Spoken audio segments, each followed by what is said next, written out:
আসসালামু আলাইকুম। আমি মোসাম্মদ আসবা খাতুন, সহকারী শিক্ষক, হাজী কমরুল্লাহ চৌধুরী বালিকা উচ্চ বিদ্যালয়। তোমাদের সাথে আবারও অনলাইনে ক্লাসে তোমাদেরকে অনেক অনেক শুভেচ্ছা। অনলাইন ক্লাসের সুযোগ করে দেওয়ার জন্য আমাদের মাননীয় প্রধানমন্ত্রী শেখ হাসিনাকে অনেক অনেক ধন্যবাদ জানিয়ে আমি আমার অনলাইনে ক্লাস শুরু করছি। আজকের বিষয় হচ্ছে পদার্থ শ্রেণী নবম ও দশম শ্রেণী, অধ্যায় দ্বিতীয়, গতি। গতি, স্থিতি ও গতি। এই পাঠ শেষে শিক্ষার্থীরা স্থিতি ও গতি ব্যাখ্যা করতে পারবে, স্কেলার ও ভেক্টর রাশি ব্যাখ্যা করতে পারবে, বিভিন্ন প্রকার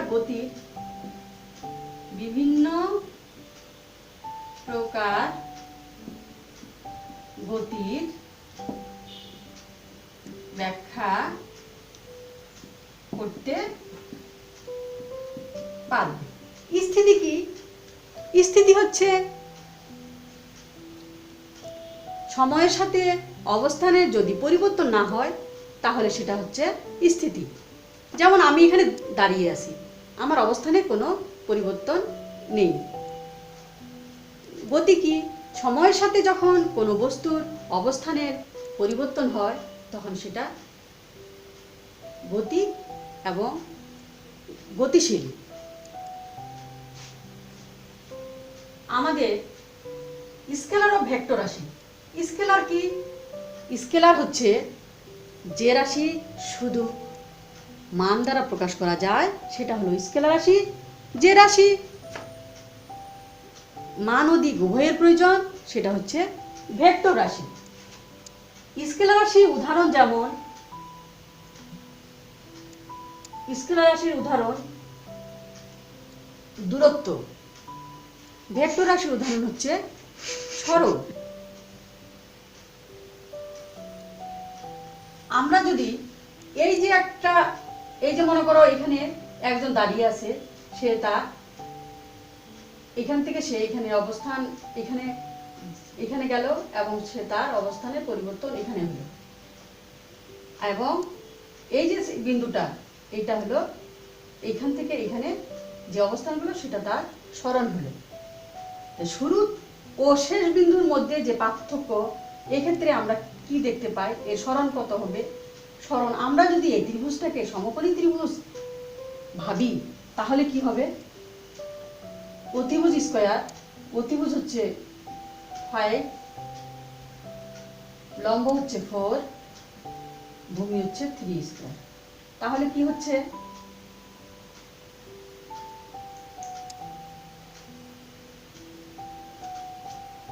তাহলে এখানে আমরা যদি এটার দূরত্বটা বের করি, এই যে এটা যদি সরণটা যদি বের করি তাহলে আমাদের এইটাকে আমরা ধরে নিব x। তাহলে 5 5 কত হয়? 25। x স্কয়ার প্লাস 3 আর 3 কত হয়? 9। এখন দেখো, তাহলে x square plus 9 equal to 25। তাহলে x আমরা সরণের মান বের করব -9। 25 থেকে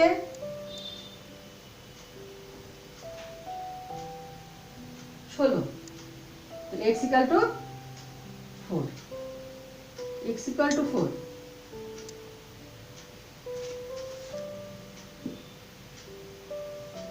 x ইকুয়াল টু 16 বর্গ হচ্ছে 4। তাহলে আমরা সরণ কত পাইলাম? এইটা হলো সরণ, আমরা 4 সরণ আমরা 4 পেলাম। এখন আমরা যেটা করব, বিভিন্ন প্রকার রাশি, এখন আমরা স্থিতি আমরা শিখলাম, স্কেলার ও ভেক্টর রাশি শিখলাম। এখন আমরা বিভিন্ন প্রকার গতি, বিভিন্ন প্রকার গতি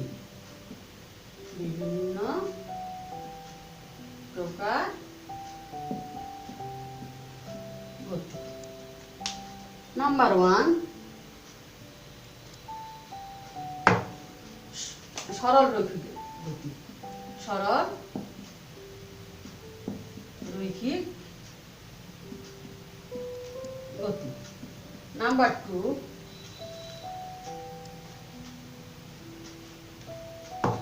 ঘূর্ণন গতি।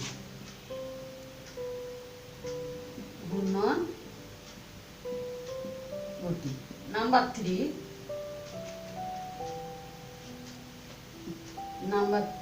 চলন গতি। নাম্বার 4, আমাদের পাঠ্য বইয়ে পর্যাবৃত্ত গতি।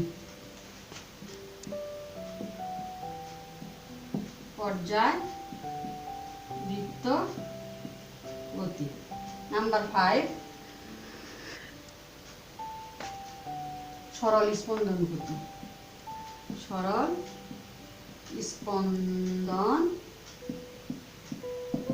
গতি। সরল রৈখিক গতিটা কি? সরল রৈখিক গতি হচ্ছে, আমি যদি এখান থেকে সোজা হেঁটে যাই তাহলে আমার এই গতিটা হবে সরল রৈখিক গতি। ঘূর্ণন গতি কি? ঘূর্ণন গতি হচ্ছে যেমন বৈদ্যুতিক পাখা,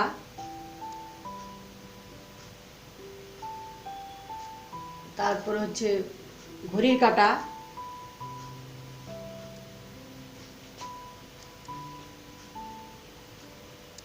তারপর হচ্ছে চলন গতি, যেমন গাড়ি চলতে থাকে সেটাই হচ্ছে চলন গতি।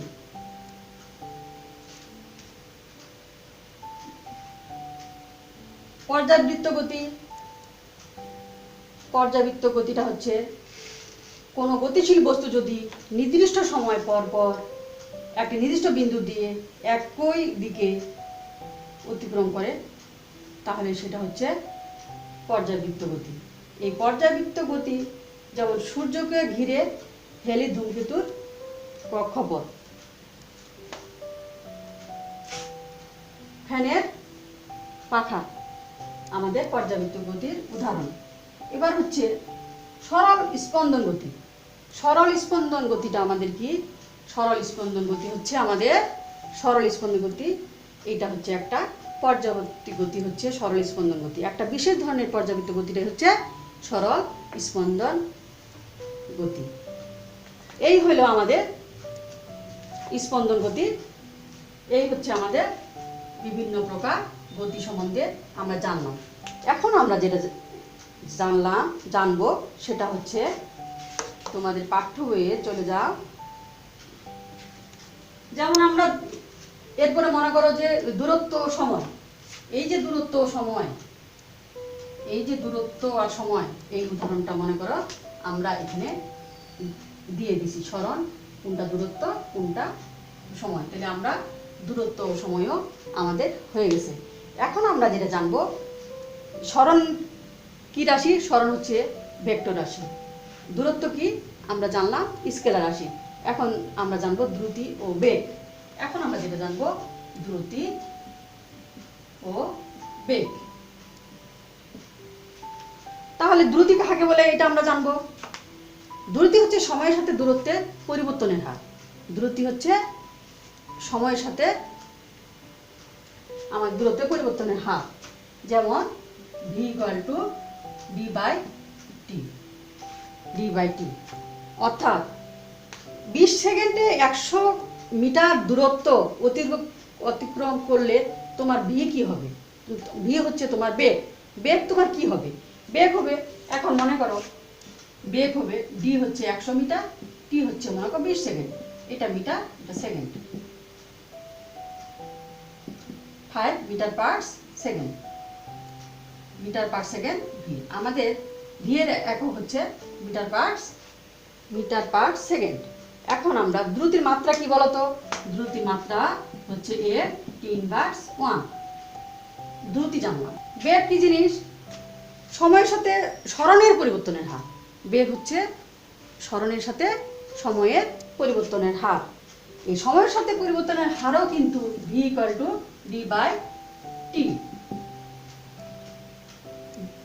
d/t।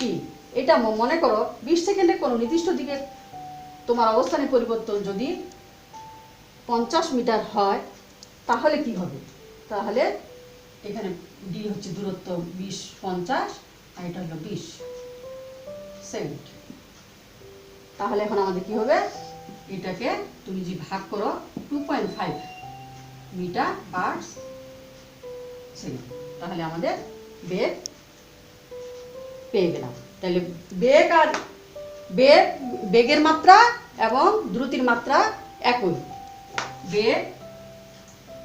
বেগ ও দ্রুতির মাত্রা একই, এটা তোমাদের অবজেক্টিভে আসতে পারে, এখন আমরা চলে যাই পাঠ্য বইয়ের পরে কি আছে, এখন আমরা শিখব সেটা হচ্ছে ত্বরণ। ত্বরণ হচ্ছে সময়ের সাথে বেগের পরিবর্তনের হার। এরপরে আমরা শিখব যেটা ত্বরণ ও মন্দন। এরপরে আমরা শিখব ত্বরণ ও মন্দন। ত্বরণ কি? ত্বরণ হচ্ছে সময়ের সাথে বেগের পরিবর্তনের হার। ত্বরণের একক হচ্ছে, ত্বরণকে এ দ্বারা প্রকাশ করা হয় মিটার পার -2।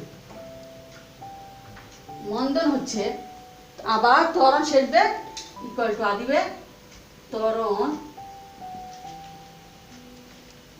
যদি সমত্বরণ হয়, সময়ের সাথে সাথে ত্বরণের পরিবর্তন না হয়, তাহলে কি হবে, তাহলে হবে শেষ বেগ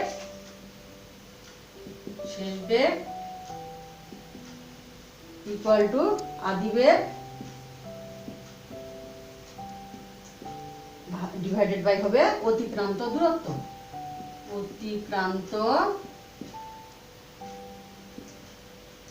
সময় ত্বরণ, তাহলে কি হবে, সময়ের সাথে সাথে ত্বরণের পরিবর্তন যদি না হয়, তাহলে এর সূত্র কি হবে, শেষ বেগ বিয়োগ আদি বেগ অতিক্রান্ত সময়। তাহলে a ইকুয়াল টু কি হবে, v minus u divided by T. এটা কিন্তু আমাদের একটা সূত্র চলে আসলো। এটা কিন্তু একটা ত্বরণের মাত্রা কি, ত্বরণের মাত্রা a t মাইনাস 2।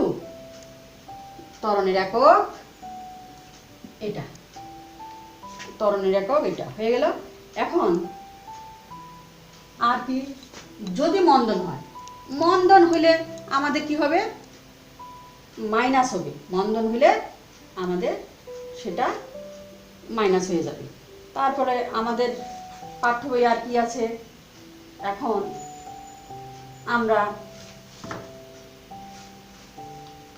আমরা গতির সমীকরণগুলো শিখব। আমরা গতির সমীকরণ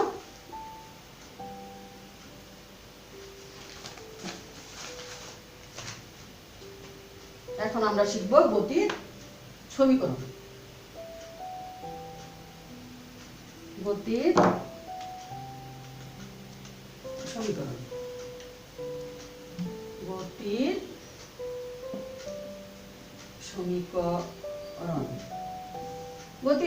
কি কি? একটা হলো v equal to u plus at, number two u plus s equal to u plus divided by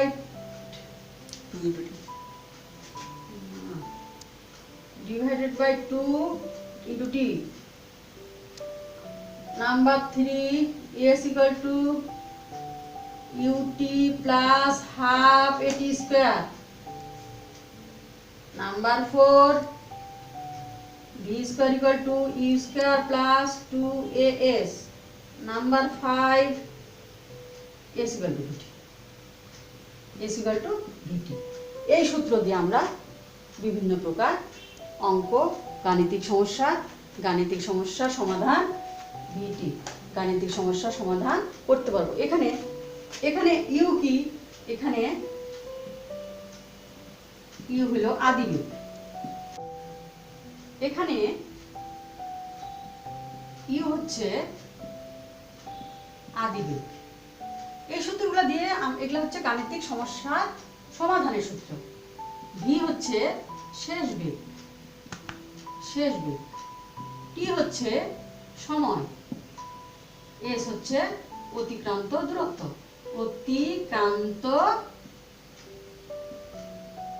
দূরত্ব, এ হলো ত্বরণ। এখন এই হলো আমাদের, আমরা এখান থেকে আমরা সমস্যার সমাধান কিন্তু করতে পারবো। যেমন বইয়ে একটি উদাহরণ আছে, যেমন তোমাদের পাঠ্য বইয়ে আছে সমস্যা আছে। দেখো পাঠ্য বইয়ের সমস্যা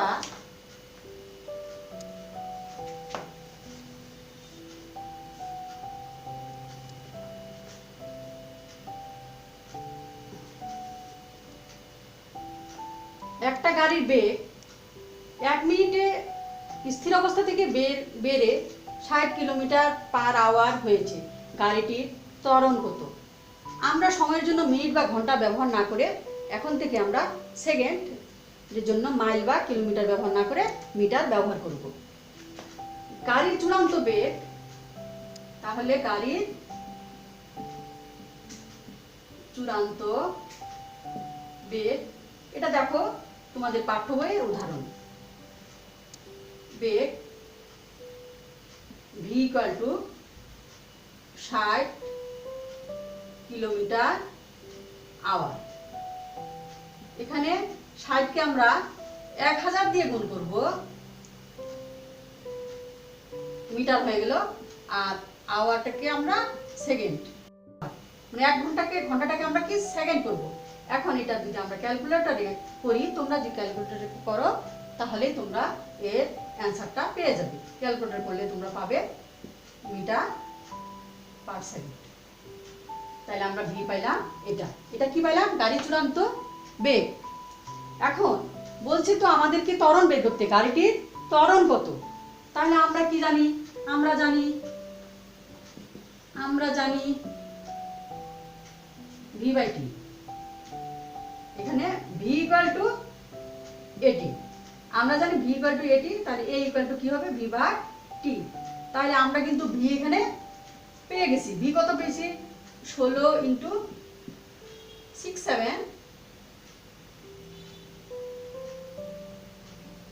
30 কত আমাদের? 60 সেকেন্ড। তাহলে আমাদের এটা ক্যালকুলেট করলে আমরা পাবো 278 মিটার/সেকেন্ড²। এটা হলো আমাদের ত্বরণের একক, মিটার/সেকেন্ড²। বাস, তাহলে আমরা এই গাণিতিক সমস্যা এইভাবে অনেক গাণিতিক সমস্যা আমরা করতে পারব। এখন আমরা শিখব পরন্ত বস্তুর সূত্র। পরন্ত বস্তুর প্রথম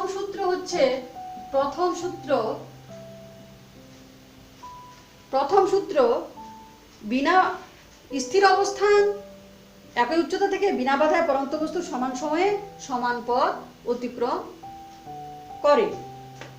এটা হচ্ছে আমাদের 1 নাম্বার সূত্র। দ্বিতীয় সূত্রটা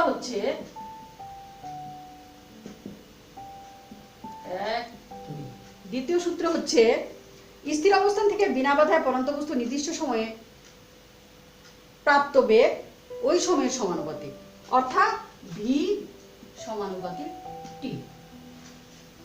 তৃতীয় সূত্র হচ্ছে নাম্বার 3। তৃতীয় সূত্র হচ্ছে স্থির অবস্থান থেকে বিনা বাধায় পরন্ত বস্তু নির্দিষ্ট সময়ে যে দূরত্ব অতিক্রম করে তা ওই সময়ের বর্গের সমানুপাতিক, অর্থাৎ h = t²। এটা হচ্ছে। এখন আমরা শিখব পরন্ত বস্তুর সমীকরণ। প্রথম সমীকরণটা হচ্ছে আমাদের, এখন শিখব, এটা আমরা পরন্ত বস্তুর সূত্র শিখলাম, এখন সমীকরণ। এটা আমাদের গাণিতিক সমস্যার জন্য কাজে লাগবে। পরন্ত বস্তুর সমীকরণ।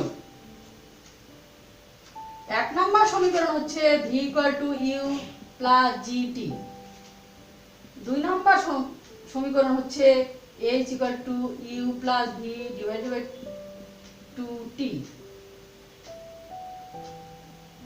3 নম্বর সমীকরণ হচ্ছে h equal to ut plus half gt square. 4 নম্বর হচ্ছে v square to equal to u square plus 2gh। মন্দন হলে v square equal to u square minus 2gh। এই হলো আমরা তাহলে কি পরন্ত বস্তুর সমীকরণগুলো আমরা শিখে গেলাম। এই সূত্র দিয়ে এইগুলো দিয়ে আমরা গাণিতিক সমস্যা সমাধান করতে পারবো। তাহলে আজকে আমরা এই অধ্যায়ে আমরা কি কি শিখলাম সেটা হচ্ছে আমরা স্থিতি ও গতি শিখলাম, ত্বরণ শিখলাম, বেগ শিখলাম, তারপরে আমরা পরন্ত বস্তু, তারপরে হচ্ছে স্কেলার রাশি, ভেক্টর রাশি, এই সব শিখলাম। তোমরা পাঠ্য বইয়ে অনুশীলনীর পাঠ্য বইয়ে কিছু উদাহরণের গাণিতিক সমস্যা আছে, সেগুলো তোমরা বাসায় করবে এবং আমার কথার ফাঁকে ফাঁকে তোমাদের অনেক বিস্তারিত কিছু আছে বইয়ে, সেই বিস্তারিতগুলো তোমরা একটু বাসায় পড়বে।